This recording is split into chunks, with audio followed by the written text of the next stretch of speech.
여러분 한 석 달 전에 그 장로교회 정치가 무엇이며 또 어떻게 장로교회 정치라는 것이 그 교회에 들어오게 되었고 또 장로산나교회는 어떻게 여기까지 하나님의 인도하심을 받아서 세워졌는지 3주에 걸쳐서 함께 은혜를 나누었습니다. 기억하시죠? 좀 지루한 것 같았지만 그래도 짧은 시간에 이제 교회사와 또 우리 장로산나교회가 가지고 있는 그 하나님의 인도하심과 하나님의 섭리에 대해서 확인하는 은혜의 시간이었습니다.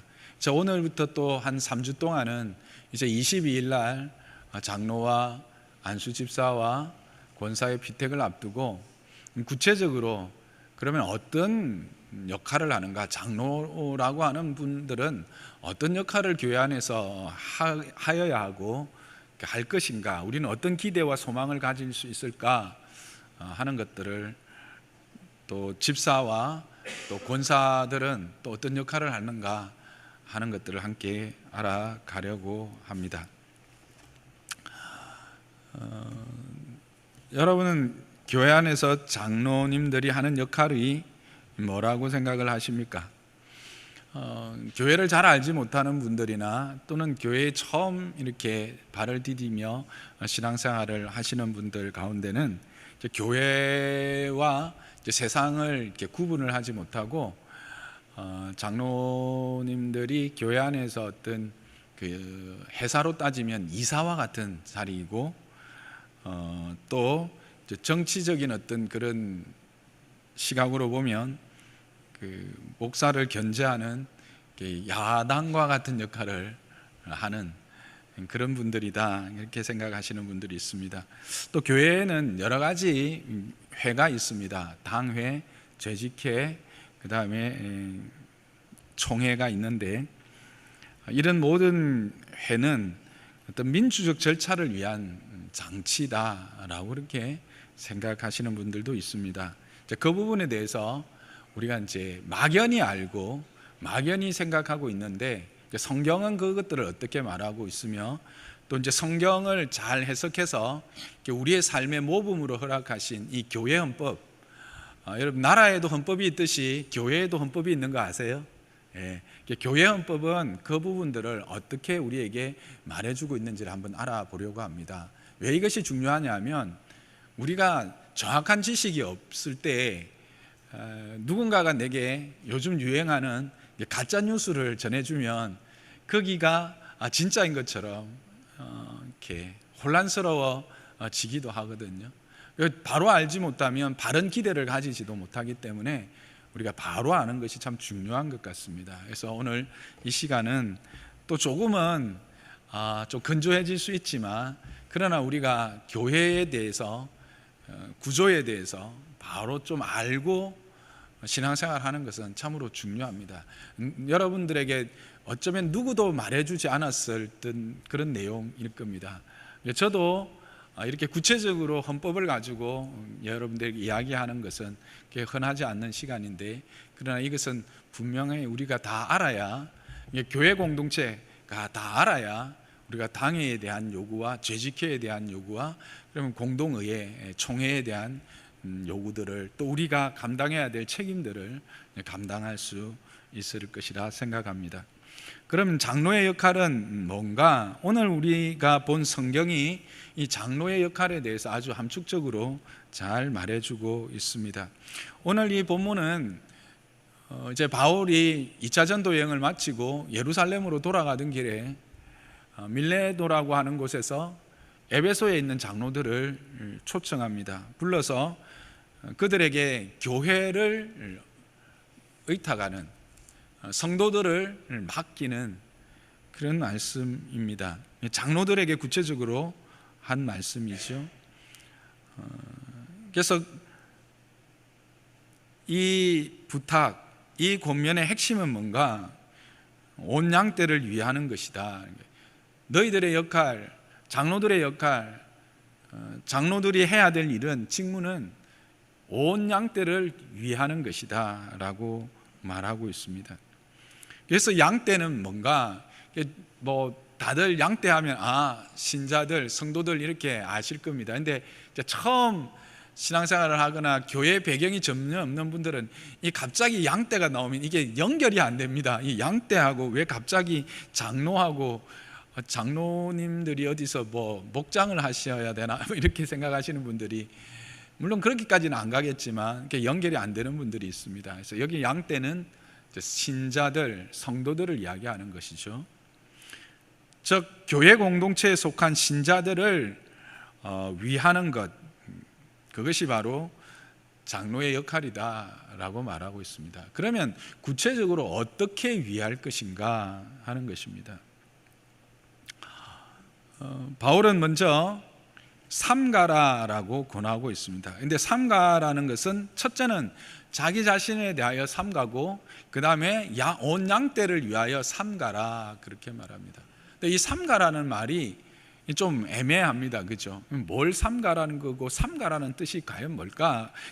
헬라어 원문의 뜻을 조금 더 쉽게 해석해 보면 무엇에 마음을 두다라고 하는 것입니다. 무엇에 마음을 두다라는 것인데, 어디에 마음을 두라는 것이죠? 자기 자신에게 마음을 두고 성도들에게 마음을 두라고 하는 것입니다. 어떤 마음을 두라는 것일까요? 29절에 보면 내가 떠난 후에 사나운 이리가 여러분들에게 들어와 그 양떼를 아끼지 아니하고, 또한 여러분 중에서도 제자들을 끌어 자기들을 따르게 하려고 어그러진 말을 하는 사람들이 일어날 줄을 내가 안다, 이렇게 말합니다. 먼저 이리들로 말미암아 해를 당할 것에 대하여 마음에 두라는 겁니다.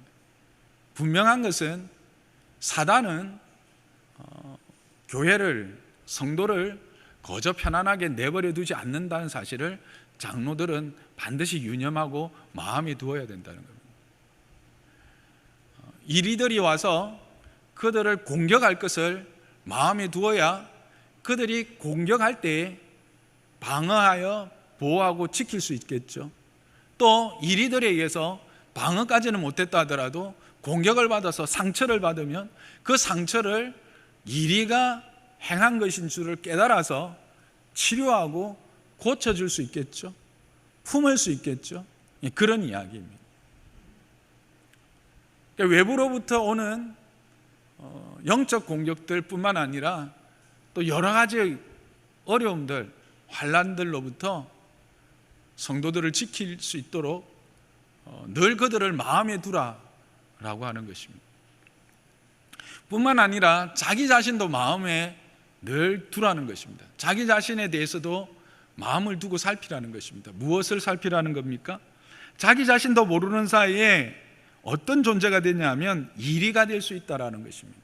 어떤 모습에서 이리가 된다는 겁니까?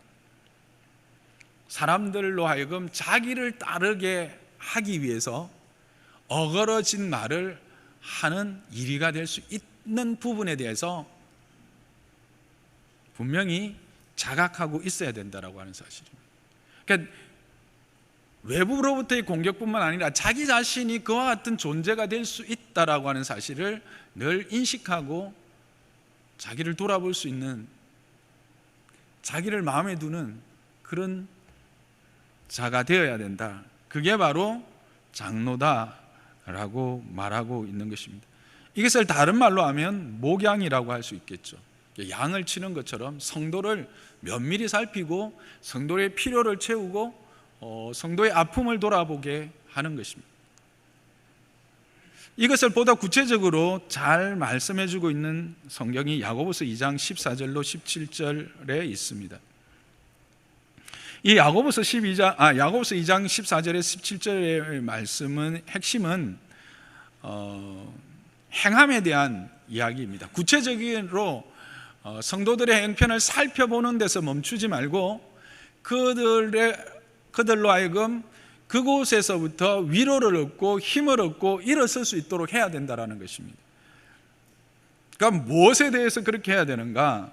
15절에 보면 자매가 헐벗고 일용할 양식이 없는 것에 대해서 교회는, 특히 장로는, 목사와 장로, 집사, 권사, 임직자들은 특히 집중해서 잘 살펴보아야 한다라고 하는 것입니다. 목사님, 교회에서 그렇게 해야 합니까? 그것은 정부가 책임지는 거 아닙니까? 아니죠. 하나님이 책임지시는 겁니다. 누구를 통해서? 교회를 통해서 하시는 것입니다. 그래서 교회는 영적인 부분뿐만 아니라 그들의 실질적인 생활 정도까지 면밀히 알아야 합니다. 장로가 그런 사람이어야 된다는 겁니다. 장로는 그저 군림하는 자가 아닙니다. 여기서 장로는 목사도 포함됩니다. 가르치는 장로이든 치리하는 장로이든 성도들의 형편을 살피고 그들의 필요를 잘 면밀히 살펴서 그들이 어떤 환경에 있는지 알아야 된다는 것이죠. 그리고는 그 구체적인 필요들을 해결해 주어야 되는 것이 바로 장로의 역할이다라고 하는 것입니다. 뿐만 아니라 영적인 문제에도 관심을 가질 것을 성경은 요구하고 있습니다. 야고보서 5장 13절로 16절에 보면 이렇게 되어 있습니다. 너희 중에 고난 당하는 자가 있느냐라고 말하고 있습니다. 여기서 고난은 육신적인 고난, 앞에서 말했던 먹는 것과 입는 것 이런 것에 대한 고난일 수 있겠지만 동시에 영적인 고난, 핍박, 환난 이것도 포함하는 것이죠. 그래서 그와 같은 고난을 당하는 자에 대하여 관심을 가지고 너희 중에 병든 자가 있느냐라고 말하고 있습니다. 그러니까 병든 것에 대해서도 관심을 가져야 되는 거예요. 이것 또한 육체적인 질병과 함께 영적인까지 포함하고 있습니다. 그들이 이리에 의해서 공격을 당해서 지금 아픔을 겪고 있는지 어떤 질병의 가운데서 그렇게 어려움을 당하고 있는지를 분명히 알아야 된다는 겁니다. 뿐만 아니라 육신적인 것도 당연하죠. 육체적인 병든 고난 또한 동일하게 바라봐야 된답니다. 그래서 그들과 함께 기도할 뿐만 아니라 즐거워하는 자들과 함께 즐거워하는 것, 슬퍼하는 자들 그들과 함께 슬퍼하고 기뻐하는 자들과 함께 기뻐하는 것이죠. 그러니까 성도들의 모든 희로애락에 대하여 함께 참여하는 거예요. 그게 장로의 역할입니다. 근데 여기서 이제 우리가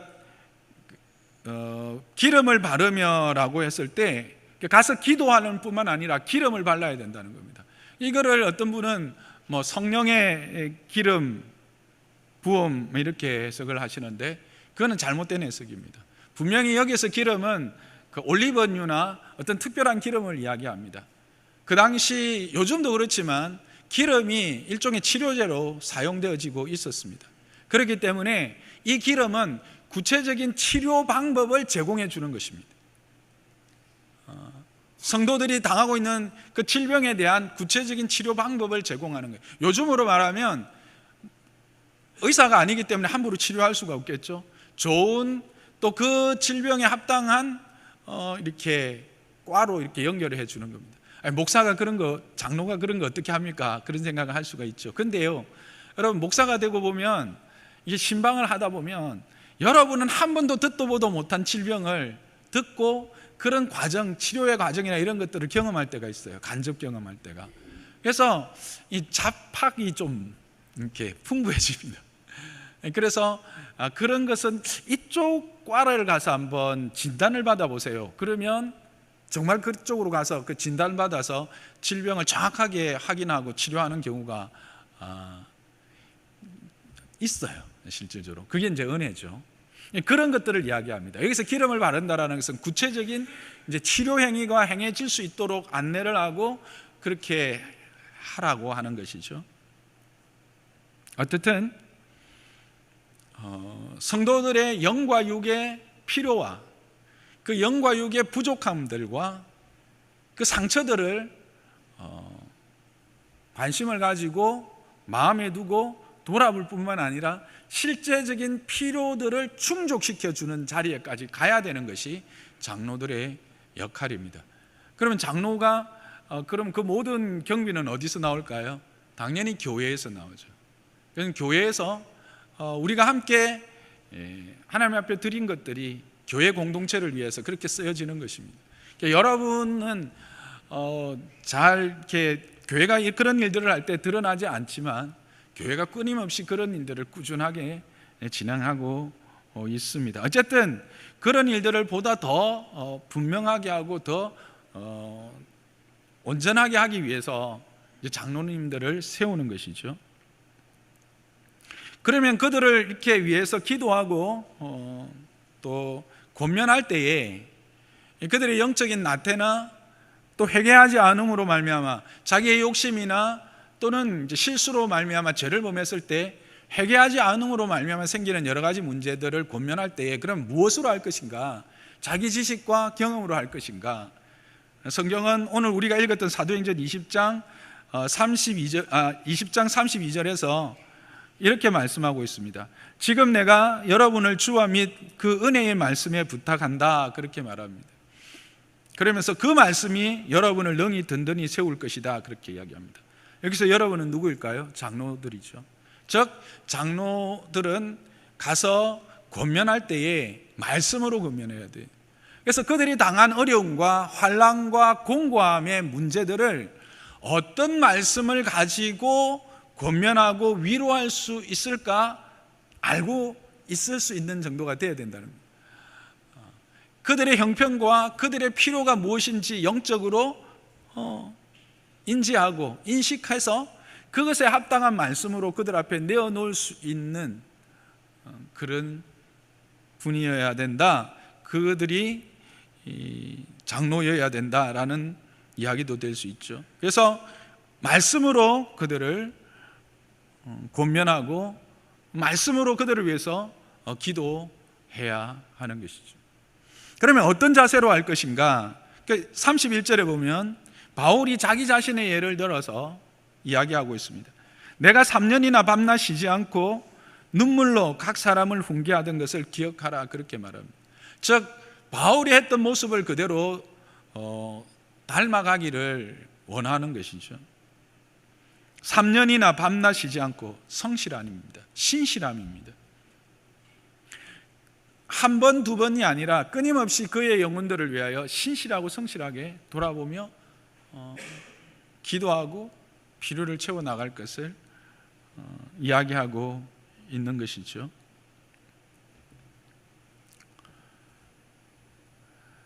그래서 장로로 세움을 받았다, 목사로 부름을 받았다, 이 말은 가장 핵심에는 성도를 온전케 해서 그리스도의 일을 행하기에 온전케 하는 자로 세워가는 일에 쓰임을 받는 겁니다.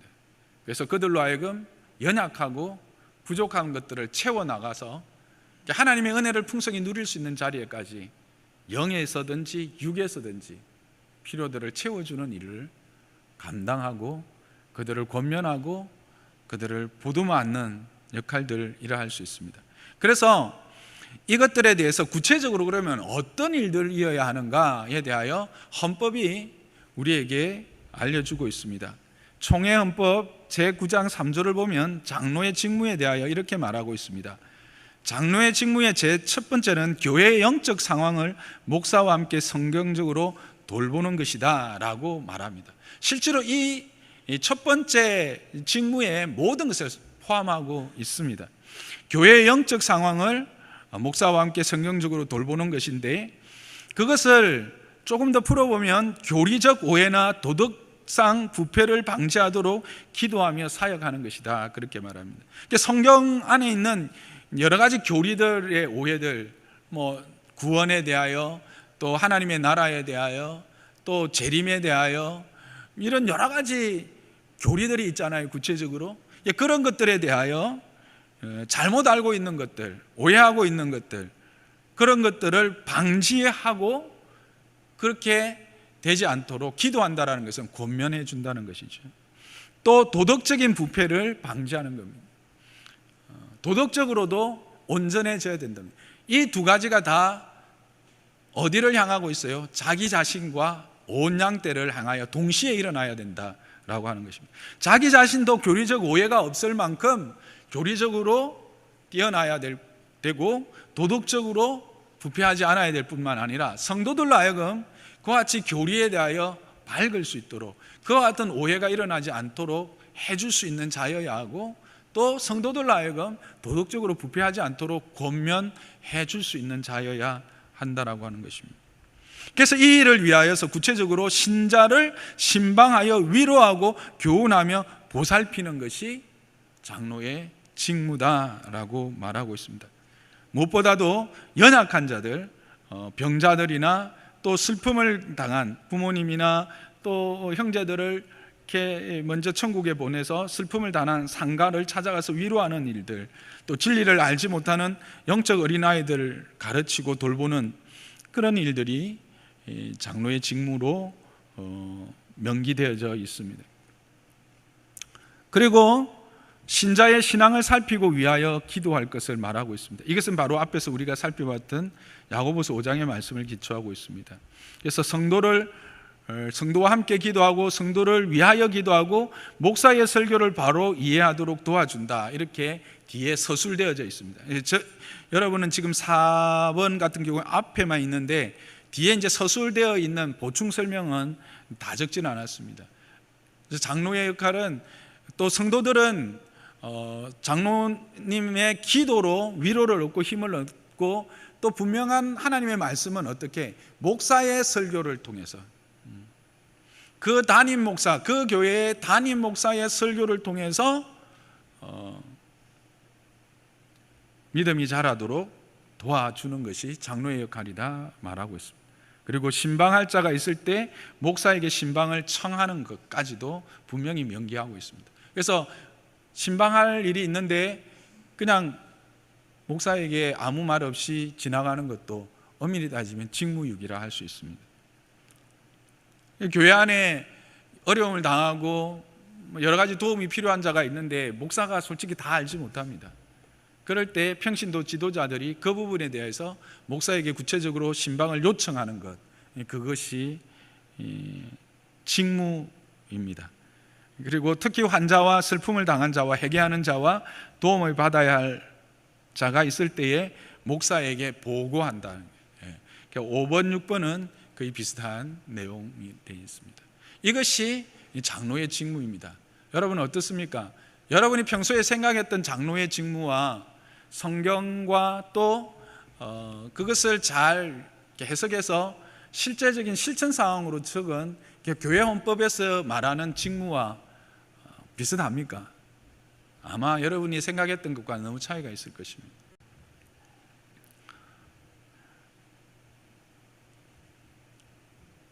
장로의 직무에 있어 핵심은 목양입니다. 그래서 이 목사와 장로로 이루어지는 회를 당회라고 그럽니다. 이 당회라고 하는데 이것은 칼빈에 의해서 제창되어졌고 실제로 장로 교정치를 택한 교회의 핵심이라고 할 수 있는데, 이 장로와 목사가 함께 모여서 진행하는 이 당회의 직무 또한 장로의 직무에서 벗어나지 않습니다. 보시면 당회의 직무는 영적 사물을 처리하는 것이다, 그렇게 나와 있습니다.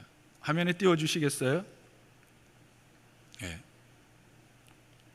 당회의 직무는 영적 사물을 처리하는 것이다.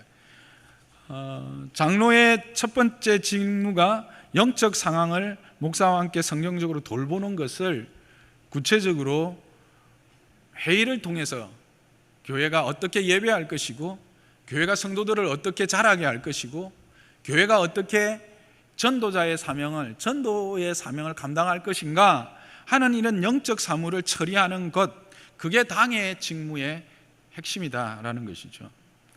그래서 이 일을 위해서 입교한 부모를 권해서 자녀를 유아 세례받게 하는 것, 또 주일학교에 가게 하는 것, 이런 것들이 다 당회의 직무예요.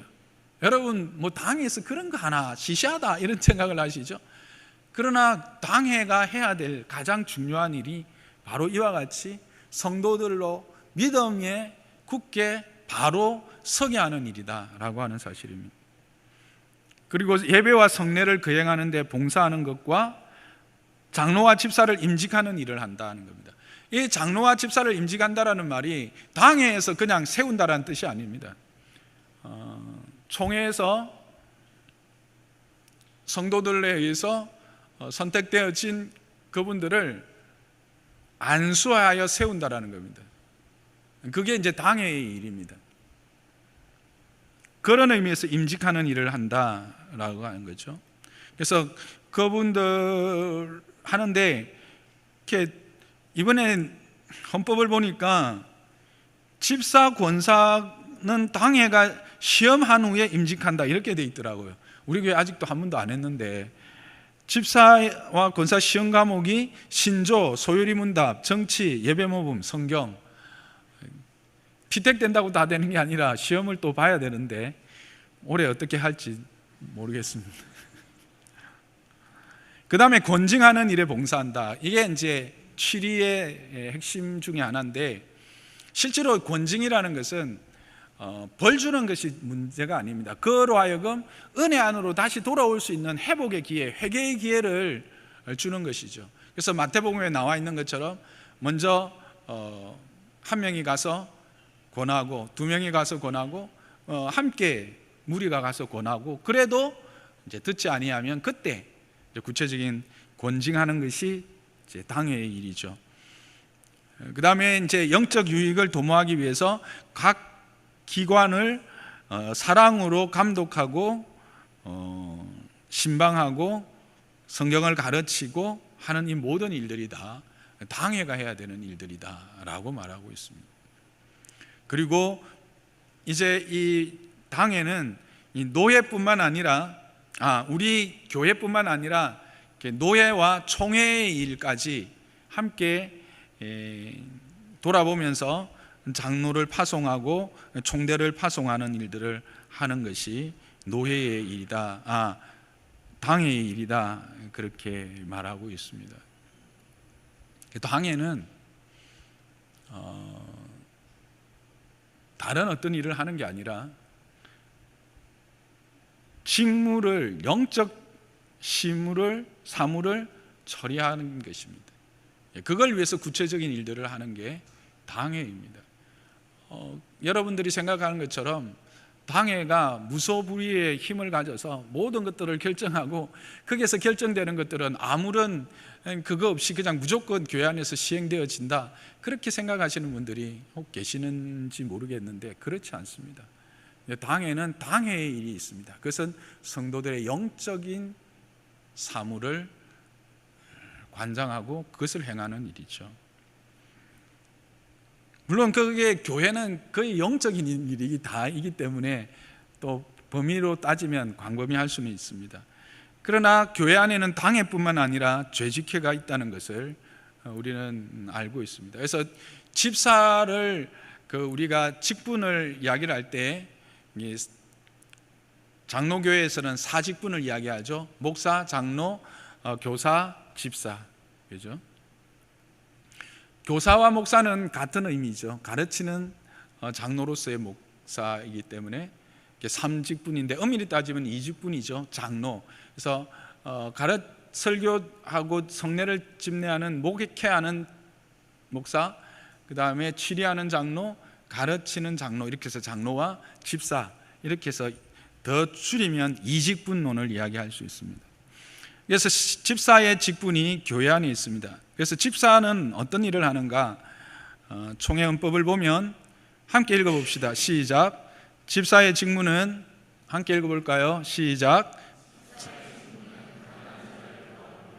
환자와 갇힌 자와 가부와 고아와 모든 환난 당한 자를 위문하되 죄직회의 결의에 따라 행하며 교회에서 책정된 구제비와 일반 재정을 수납 지출한다. 이게 집사의 직무입니다. 그러니까 교회 안의 모든 재정들에 대하여 관할하고 그것을 수납하고 지출할 뿐만 아니라 그것이 앞에서 살폈던 장로들이 가서 그들의 먹는 것과 입는 것들을 살피면서 부족한 것들을 채우는 일을 실질적으로 집행하는 자들은 누굽니까? 네, 집사들입니다.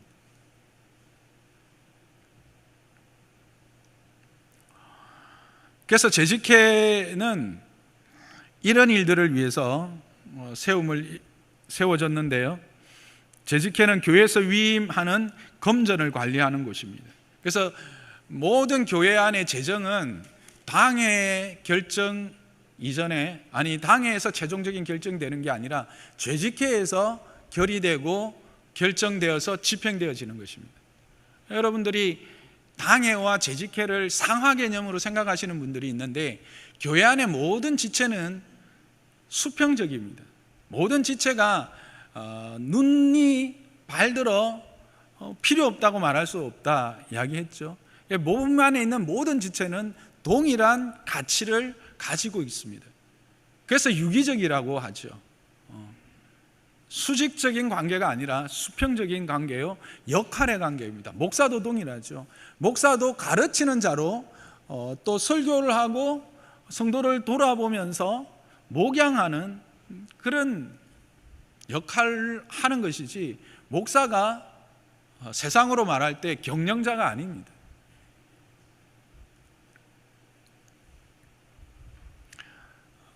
그래서 재직회는 교회에서 위임한 금전을 관리할 뿐만 아니라 구제와 교회 경비에 관한 사무와 금전 출납을 처리하는 곳입니다. 그래서 여러분들이 원래 이제 여기서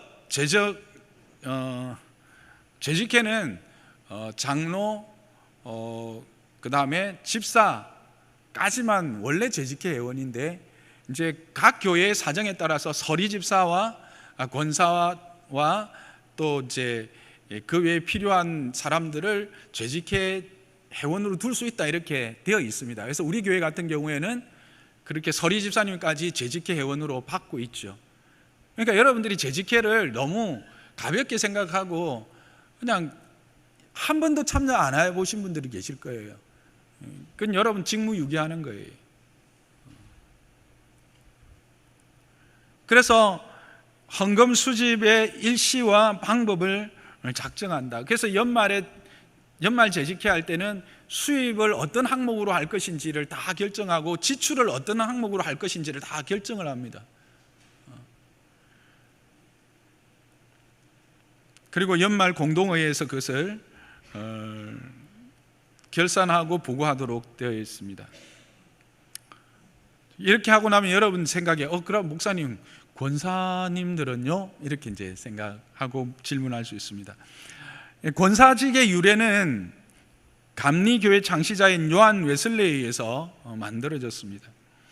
영국 국교회인 성공회에서 생겨난 감리교회가 지도력의 공백을 메꾸기 위해서 성직자를 돕는 평신도 지도자로서 권사제도를 도입한 것이 시초입니다.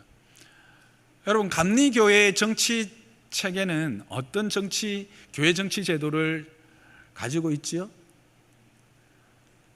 기억하시는데 말씀 안 하시는 거죠? 감독 정치였죠. 그렇죠. 그래서 장로교회와 달리 감리교회나 성공회에는 장로가 원래 없었다. 근데 한국이 이 유교적인 문화 때문에 이 명분사회가 되어서 어떤 직위에 대한 이 추구가 아주 맹렬한 것 같아요. 그래서 모든 교회가 다 뭐가 있습니까? 장로가 있어요. 근데 원래 감독교회는 장로가 없습니다. 그래서 그 장로의 역할을 대신할 평신도 지도자로 권사라고 하는 제도를 만들었던 것이죠. 근데 이것이 이제 한국 땅에서 이제 또 문제가 된 것이, 장로교회는 여성 안수를 주지 않습니다. 그렇죠. 그러다 보니까 장로를 세울 수도 없었고 집사로도 세울 수가 없었던 거죠. 거기에 대한 대안으로 이 권사제도를 도입하게 된 겁니다. 그게 1955년입니다. 그래서 우리 총회도 총회헌법 제4장 3조 3항에 보면 이렇게 권사의 직무가 있습니다. 시작. 당의 지도대로 교인을 방문하되 병 환자와 곤란을 당하는 자와 연약한 교인을 돌아본다, 그렇게 되어 있습니다. 당회의 지도대로를 딱 빼고 나면 뒤에 나오는 것은 누구와 동일합니까? 장로님들과 동일하죠. 그래서 실제로 한국 교회는 초기부터 장로님들의 역할을 거의 권사님들이 대신했고 지금도 그런 것 같아요. 같이 해야 되는데 장로님들은 그저 취리하고 감독하는 일에만 집중을 하다 보니까 이게 역할의 왜곡이 일어나게 된 것입니다. 권사님들의 역할이 그만큼 중요하다라는 거죠. 장로의 역할과 같은 역할을 하도록 그 직무가 부여되어져 있습니다. 그리고 교회에 총회가 있습니다. 회의가 하나 더 있는데 그게 공동의회라고 하는 총회입니다. 이것은 정기적으로는 연말 공동의회를 가지고 그때 당회와 또 재직회와 소속기관들의 종합보고를 받게 되어 있습니다. 그리고 교회 재정과 결산 예산안들을 최종적으로 채용하고 그 밖에 법대로 제출하는 사건들을 의결하는 기구입니다. 지금까지 읽었던 것들을 여러분들, 그러니까 1번부터 3번까지를 보통 교회에서는 어디에서 하고 있죠? 당회에서나 또는 어디에서요? 재직회에서 여러분들이 막 의견 내고 하고 있죠. 근데 재직회는 엄밀히 따지면 재정에 대한 것들만 다루는 것이 원칙입니다. 그리고 당회에서 결의된 모든 것들이 최종적으로 공동의회에서 그의 결산으로 보고가 되어져야 됩니다. 그리고 공동의회를 통해서 목사를 청빙하고요, 또 공동의회를 통해서 장로와 집사와 권사들을 세우는 투표를 하게 됩니다. 그래서 오늘 우리 주보에 이제 공동의회에 대한 광고가 나갔고 22일 날 실질적으로 이제 공동의회가 소집된 것입니다. 소집되어서 이제 투표가 진행되어지는 것이죠. 목사 청빙과 장로 집사 권사는 투표수의 3분의 2고 그 밖의 의결은 투표수의 과반수로 결정을 하도록 되어 있습니다. 여러분 이것을 보면서 무슨 생각을 하십니까? 교회는 역시 민주적이네 이런 생각을 하십니까? 모든 그 회의가 서로 균등하게 자기 역할들을 감당할 수 있도록 그렇게 민주적으로 잘 배치되어 있다 생각하십니까? 아닙니다. 교회 정치는 신본주의입니다. 총회헌법에 보면 장로의 정치를 이렇게 정의하고 있습니다. 지교회 교인들이 그리스도의 주권 아래서 장로를 선택하여 당회를 조직하고 그 당회로 하여금 치리의 사역을 하게 하는 정치이다. 그러므로 장로의 정치는 그 기본권이 교인들에게 있는 신본주의적 공화 정치이다 라고 합니다. 왜 그렇습니까? 교회의 머리는 누구입니까? 그리스도이십니다. 그래서 모든 지체는 이 그리스도로부터 주어지는 말씀을 통하여 그 말씀이 이루어지게 하는 일에 쓰임받는 자들일 뿐입니다. 목사이든 장로이든 권사이든 집사이든 또 성도이든. 근데 성도는 목사도 성도입니다. 성도라는 말이 가장 실제로 복된 말입니다. 이렇게 하나님께서 교회에 복된 이 말씀을 주셨고 이것을 장로교 정치는 채택해서 지금 잘 감당하고 있습니다. 그런데 왜 실질적으로 교회 안에서 뭔가 문제가 생겼다고 하면 어디에서 생겨요? 당회에서 목사와 장로 때문에 갈등이 일어나고 또 당회 밖에 나오면 당회와 또 재직회, 특히 그 중에서 안수 집사님들 그룹과 뭐 문제가 생기고 권사와 당회 간에 뭔가 갈등이 생기고 이런 갈등들이 왜 생길까 하는 것이죠. 그것에 대해서 한국 장로 정치에 나타나는 문제와 원인이라고 하는 개혁신보 2008년 1월 26일자 사설 내용에서 그 부분을 잘 해석하고 있어서 이것을 여러분과 함께 나누면서 말씀을 정리하려고 합니다. 첫째, 장로가 신자의 대표라는 말은 교인들을 마주보고 섬기는 목회자와 나란히 하여 그 목회 사역에 동력한 일꾼이라는 뜻이다. 그런데 그 말을 신자들을 등에 업고 목회자와 맞서서 신자의 의견을 대변하고 목회자를 견제하는 것으로 오해하여 목사와 긴장 관계를 갖고 있는 장로들이 적지 않다.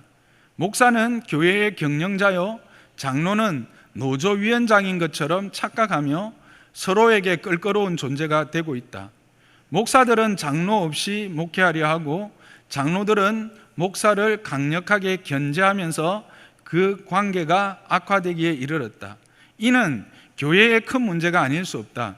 목회자와 장로 모두가 교회에 없어서는 안 될 항존직이며 동력자라는 의식을 갖고 주님과 성도를 섬기는 일에 소홀함이 없도록 해야 할 것이다. 목회사역이라고 하는 것을 잘 이해를 하셔야 되는데, 목회사역은 목사만의 사역이 아니라는 것을 여러분 분명히 아셔야 합니다. 살펴보았듯이 온 교회가 함께 이루어가는 게 목회사역입니다. 목회사역은 양떼를 돌보는 것인데, 거기에는 목사와 장로가 구분이 없고, 집사 또한 그렇게 당회에서 돌아보고 결정한 사항들을 집행하는, 목회에 함께 동력하는 것이요, 권사 또한 동일하고 모든 성도들이 그 일에 함께 동력하는 것입니다. 이 일에 있어서 동력자 의식이 사라지고 견제, 그리고 서로를 견제하는 그런 관계로 생각하면 문제가 생기게 된다는 것이죠. 장로산나 교회는 이렇지 않기를 여러분 함께 기도하시기를 바랍니다. 둘째는 장로 본연이, 우리 교회는 아직 장로님들이 없어서 이 문제가 있는 게 아니에요. 우리가 이제 이 문제들을 없애야 되는 거예요. 물론 이제 저와 세워지는 장로님 사이의 문제겠지만, 여러분들이 그 부분에 대해서 분명히 잘 알고 계셔야, 목회가 뭔지를, 장로의 역할이 뭔지를 아셔야 기대를 하게 되고 요구를 할 수 있다라고 하는 것입니다. 둘째, 장로 본연의 직무는 그 목사와 함께 교회의 영적 상황과 교리, 도덕적인 문제를 취급하는 것이다. 그렇죠? 그런데 장로가 본연의 직무보다는 집사들의 직무인 신자들의 육신과 물질적인 문제와 그와 관련된 일을 직접 하거나, 즉 이 말은 이제 돌아보아서 그 어떤 물질적인 필요한 이런 것들을 목사와 전혀 의논 없이 일방적으로, 또는 목사도 그 부분에 대해서 장로들과 의논 없이 일방적으로 그렇게 처리하는 것들을 말합니다. 집사들의 일을 감독하고 심지어 지시하는 것을 당연하게 생각하는 것이 현실이다. 그러니까 집사들의 일은 집사들의 일로서 고유한 역할과 권한이 있는데, 이 장로로서 그것을 감독한다라고 하는 명분 아래 아래 집단으로, 상하 집단으로 생각하고 지시하는 것에 대한 이야기입니다. 그 결과 집사의 직무와 사역이 축소될 뿐만 아니라 장로와 집사 사이를 수직적 계급 관계로 인식하고 집사 직분을 장로 직분에 이르는 과정으로 오해하는 풍조가 자리 잡게 되었다. 이 문제를 해결하는 방법은 장로들이, 여기는 목사와 장로가 함께 포함됩니다, 깨어 본연의 직무에 충실히 행하는 것밖에 없다. 그러니까 죄직회와 집사들의 역할과 직무에 대하여 인정하고 그들의 역할을 소중하게 생각하고 감당할 수 있도록 해줘야 된다는 겁니다. 일방적으로 감독하고 지시하고 그렇게 해서는 안 된다라고 하는 사실이죠. 수직적 계급 관계가 아니다. 모든 지체는 그리스도 안에서 동일한 가치를 가지고 있다라고 하는 사실, 유기적 연합체라고 하는 사실을 늘 잊어서는 안 됩니다. 그것은 단지 개인뿐만 아니라 교회 안에 있는 모든 조직들까지도 동일합니다. 셋째, 교회의 모든 직분자들이 그렇듯이 장로와 목사의 직무 성격도 신자들을 섬기고 보살피는 것이다. 그런데 오히려 섬김을 받고 다스리는 특별한 존재가 된 것처럼 행동하는 권위주의적 장로들과 목사들이 적지 않다. 교인의 집을 신방하여 그 희로애락을 같이 나누기보다 당회실에서 회의하고 자기의 주장을 관철하는 일에 더 몰두하는 장로들, 목사들, 교인을 위하여 기도하기보다 감독하고 지시하려고 하는 장로와 목사들이 늘어나고 있는 교회의 현실이 안타깝기 그지없다라는 것으로 이 사설을 마치고 있습니다. 장로산나 교회는 이렇게 문제가 있는 당회 또 교회가 아니라 이 모든 하나님께서 허락한 장로교회 정치 안에서 허락하고 우리가 시행하는 당회, 재직회, 그리고 공동의회, 이 모든 조직들이 성경적 관계를 맺고 성경적 그 의미에서 동등한 가치와 동등한 역할을 할 수 있는, 그래서 하나님의 뜻을 온전히 이루어가는 그런 교회가 되기를 주님의 이름으로 소망하고 축복합니다. 누가 이루어갈까요? 저와 여러분들입니다. 우리가 거기에 대한 기대를 가지고 기대하고 그런 기대를 가지고 우리가 함께 달려가야 하는 것입니다.